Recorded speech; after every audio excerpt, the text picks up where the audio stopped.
নমস্কার, প্রতিদিনের মতন আজকে আরেকটি ব্লগ শেয়ার করবো। এবার রান্নাঘর থেকে সকালবেলা ঘুম থেকে উঠে স্নান টান করে নিলাম। তারপরে আজকে নাস্তা বানানোর জন্য আচ্ছা তালের বড়া বানাবো। সেদিন তালের বড়া খেয়ে ঠান্ডা গিয়েছিল, তো বলতেছে আজকে সকালবেলা যেহেতু বাসায় থাকবো ওই জন্য আজকে সকালে তালের বড়া বানাও।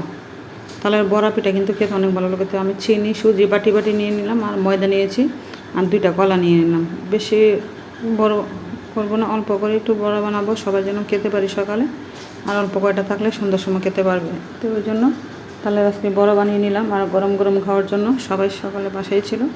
তো এগুলো করে আমি তাড়াহুড়া করে সব কাজটা সেরে তারপর সব কিছু রেডি করে তালের বড়া বানিয়ে দিলাম। সকালে ছেলে আবার পরীক্ষা দিতে যাবে, তো ওই জন্য দেখুন কত সুন্দর হয়েছিল, আর খেতে অনেক ভালো হয়েছিল। গরম গরম তালের বড়া খেতে কান্না ভালো লাগে। আর আসার সময় বলছিলাম যে ছেলে যদি আসার সময় একটা কচু নিয়ে আসছো,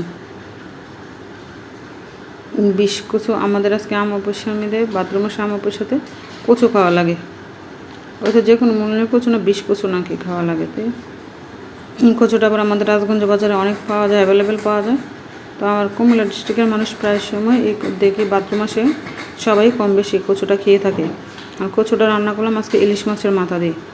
তো আমি আবার ইলিশ মাছের মাথা সেদিন কয়েকটা ইলিশ মাছ নিয়ে আসছিলো, আর আমি মাথাগুলো রেখে দিলাম, আর কয়েকটা মাছের পিসও রেখে দিলাম। কিন্তু মাছের পিসগুলো দেবো না, শুধু মাথাগুলো দিয়ে দেবো। 4টা মাথা দিয়ে কচুটা রান্না করবো, কারণ ইলিশ মাছের মাথা দিয়ে রান্না করলে খেতে অনেক ভালো হয়। ওই জন্য ইলিশ মাছের মাথায় নিয়ে নিলাম রান্না করার জন্য।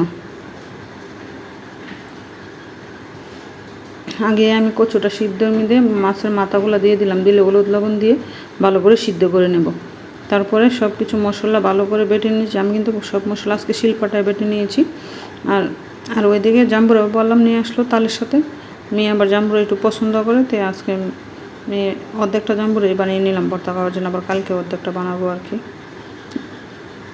তো জাম্বুরা ভর্তা অনেক পছন্দ করে, তো জাম্বুরা ভর্তা বানিয়ে দিলাম। দুপুরে ছিল রান্নার, অর্ধেক রান্না করে ফেলেছিলাম, আর অর্ধেক রান্না পরে গিয়ে ভর্তা খেয়ে তারপরে বললাম আর কী রান্না করবো।